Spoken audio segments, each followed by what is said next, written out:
Hi hello నమస్తే అండి. మీరందరూ ఎలా ఉన్నారు? బాగున్నారా? నేను శ్యామలా గ్రీన్. మన ఇంటి రుచుల ప్రోగ్రామ్కి స్వాగతం సుస్వాగతం. ఈరోజు ఎంతో టేస్టీగా ఆలు ఎగ్ ఫ్రైడ్ రైస్ తయారు చేసుకుందామండి. కావలసిన పదార్థాలు, తయారు చేసే విధానము.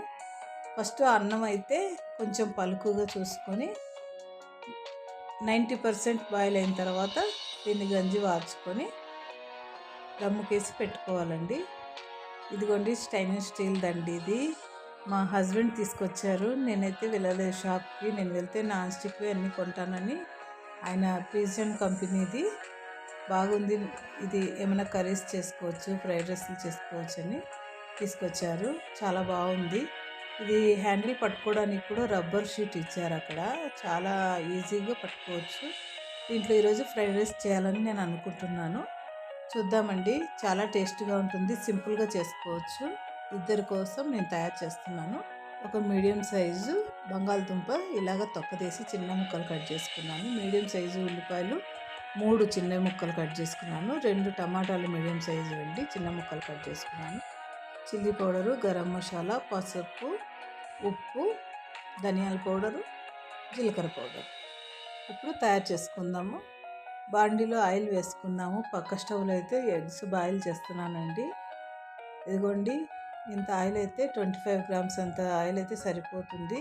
దీంట్లోకి ఉల్లిపాయలు కొద్దిగా ఆయిల్ వేడిన తర్వాత ఉల్లిపాయ ముక్కలు వేసుకొని కొంచెం ఇలాగ వేపుకున్న తర్వాత ఇందులోకి ఉప్పు, పసుపు 2 వేసుకుందాం. సాల్ట్ వేస్తున్నాను నేను, కల్లుప్పు వేయట్లేదు. కొద్దిగా పసుపు 1/4 స్పూన్ వేసుకొని మొత్తం అంతా మిక్స్ అయ్యేలాగా కలుపుకోవాలి. ఎందుకంటే ఉల్లిపాయల ముక్కల్లోకి ఉప్పు ఫస్టే వేసుకుంటే ఆ వాటర్ అంతా బయటకు వచ్చేసి త్వరగా వేగిపోతాయండి. ఇలాగ చేసుకొని కొంచెం ఉల్లిపాయలు వేగిన తర్వాత ఇప్పుడు మనము బంగాళదుంపను యాడ్ చేద్దాము. బంగాళదుంప ముక్కలు కూడా వేసేసుకొని, ఈ బంగాళదుంప ముక్కలు ఇప్పుడన్నా వేసుకోవచ్చు, ఉల్లిపాయలు వేయకముందు కూడా వేసుకొని క్రిస్పీగా ఉండాలనుకుంటే మనం ముందే ఆనియన్ వేయకముందే బంగాళదుంప ముక్కలు వేపుకొని పక్కకు తీసి పెట్టుకొని కూడా ఉల్లిపాయ ముక్కలు వేగిన తర్వాత మనం లాస్ట్లో రైస్ వేసినప్పుడు వేసి కూడా కలుపుకోవచ్చు, లేదా ఇలా వేసుకొని కూడా చేసుకోవచ్చు. ఇలాగ కొంచెం మూత పెడుతూ అప్పుడప్పుడు మధ్యలో కలుపుతూ ఇలాగా మధ్యలో కలుపుతూ మూత పెడుతూ ఉడికించుకోవాలండి. ఉల్లిపాయలు, బంగాళదుంప 2 బాగా చక్కగా ఉడకాలి. మెత్తబడితే సరిపోదు, బాగా ఫ్రై అవుతేనే టేస్ట్గా ఉంటుంది. అందుకని హైలో పెట్టేసి వేపకండి, మీడియం ఫ్లేమ్లో పెట్టుకొని వేపుకోవాలి. చూడండి అడుగు పడుతుందంటే బంగాళదుంప ఉడికితే అడుగు పడుతుంది. ఇలాగా మొత్తం అంతా రఫ్ చేస్తూ మొత్తం కలుపుకోవాలి. చూద్దామండి. బంగాళదుంప ఉడికిందండి, చక్కగా ఉడికిపోయింది ఉల్లిపాయ బంగాళదుంప 2. ఇప్పుడు టమాటా ముక్కలు కూడా వేసేసుకుందాము. ఇందులో నేను అల్లం వెల్లిపాయ పేస్ట్ అవి వేయట్లేదండి. అన్నిట్లోకి అల్లం వెల్లిపాయ పేస్ట్ వేసుకుంటాం కదా, అందుకు దీంట్లో వేయట్లేదు నేను. మనకు కావాలనుకుంటే ఉల్లిపాయలు చిన్న పీసులు కట్ చేసి కూడా ఉల్లిపాయలు వేసినప్పుడు వేసి వేపుకోవచ్చు.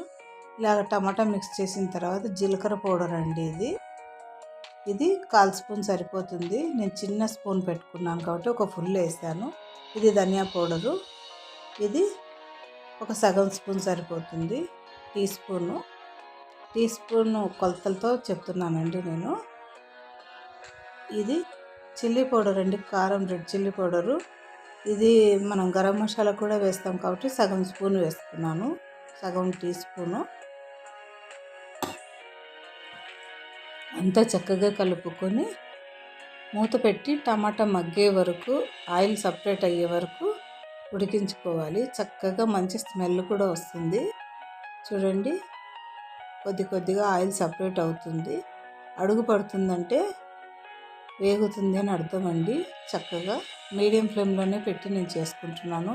హై ఫ్లేమ్లో పెడితే మాడిపోతుంది, కలర్ చేంజ్ అయిపోతుంది. సిమ్లో పెడితే వేగదు. అలా కాకుండా మీడియంలో పెట్టి మధ్యలో మూత తీస్తూ ఇలాగ కలుపుకుంటూ చేసుకోవాలి. అదే నాన్ స్టిక్ అయితే త్వరగా అయిపోయేది. ఇది స్టీల్ది కాబట్టి కొంచెం అడుగు పడుతుంది, నాన్ స్టిక్ అయితే అడుగు పట్టదు. ఇప్పుడు ఎగ్స్ వేసేసుకుందాము. టమాటా కూడా చక్కగా ఉడికిపోయింది. 2 ఎగ్స్ వేసి అవి కదపకుండా అలాగే మూత పెట్టి కొద్దిగా ఉడకనిద్దాము. ఎందుకంటే ఇప్పుడు కలిపేసామనుకోండి చిందరబందర అయిపోతుంది, ఎగ్ కనబడదు అసలు ఉన్నట్ల. కొంచెం ఇలాగ బాయిల్ అయిన తర్వాత మనం కలుపుకుంటే బాగుంటుంది. అడుగు భాగంలో బాయిల్ అయింది, పైన అంతా కొంచెం పచ్చిగా ఉందండి. అందుకు కర్రీతో దీన్ని కవర్ చేసి మళ్ళీ మూత పెట్టి కొంచెం సేపు ఒక 5 మినిట్స్ సిమ్లో ఉడికించుకోవాలి. ఎందుకంటే ఆల్రెడీ కూర అడుగు పడుతుంది కాబట్టి. ఇప్పుడు చూడండి ఎల్లో మొత్తం చందమామలాగా చక్కగా ఉడికిపోయింది. ఈ వైట్ అంతా మిక్స్ చేసేసుకొని ఎల్లో కూడా కొద్దిగా బాయిల్ అయిన తర్వాత దాన్ని మనం చిన్న పీసులుగా కట్ చేసేసుకొని మిక్స్ చేసుకోవాలి. ఇలాగా ఎప్పటికప్పుడు కలుపుకోవాలంటే, లేకపోతే అడుగు పట్టి కలర్ చేంజ్ అయిపోతుంది, టేస్ట్ కూడా చేంజ్ అయిపోతుంది. ఇప్పుడు ఈ ఎల్లోని కూడా మొత్తం అంతా కట్ చేసేసుకోవాలి. కొంచెం పెద్ద పెద్ద పీసులే ఉంచుకుంటే కర్రీలో చూడడానికి కూడా చక్కగా కనబడుతుంది.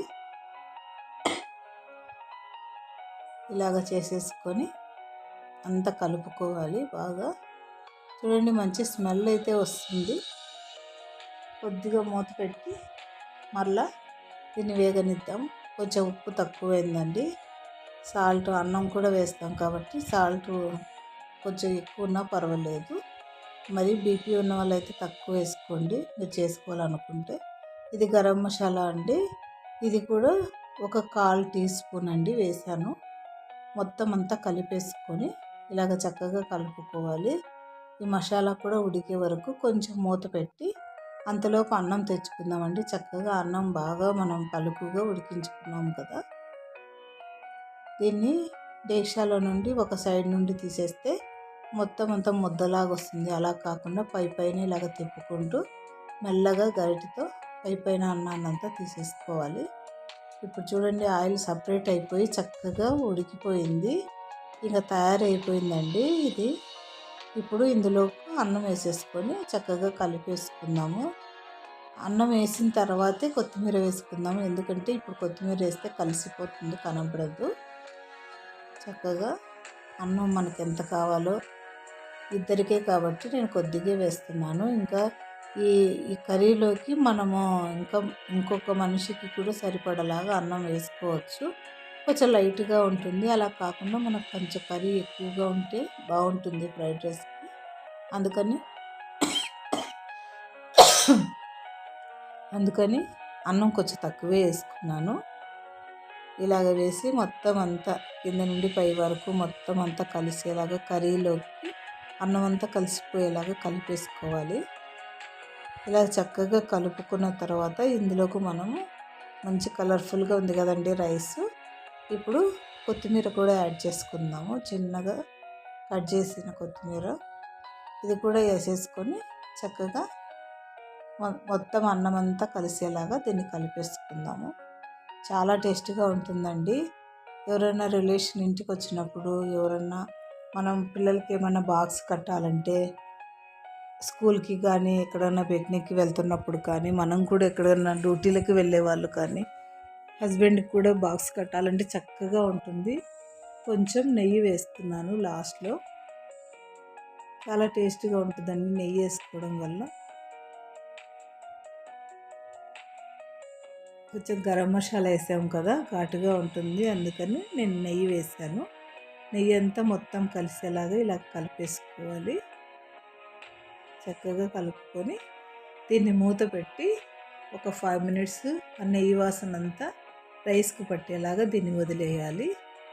అంతలోపు మనం బాయిల్ చేసుకునే ఎగ్స్ మొత్తము పీల్ చేసుకున్నాము, తొక్క తీసుకున్నాము. చూడండి ఎంత మంచి స్మెల్తో సూపర్ టేస్టీగా కూడా ఉంటుంది. ఇప్పుడు ఇదిగోండి ఎంతో tasty potato egg fried rice తయారైపోయింది. మీరు కూడా ఇలాగే చేసుకొని దీన్ని చూసి కామెంట్ ద్వారా ఎలాగుందో నాకు తెలియపరచండి. లైక్ చేయండి, షేర్ చేయండి, సబ్స్క్రైబ్ చేసుకోవడం మర్చిపోకండి. బెల్ ఐకాన్ కొట్టండి. Thank you for watching.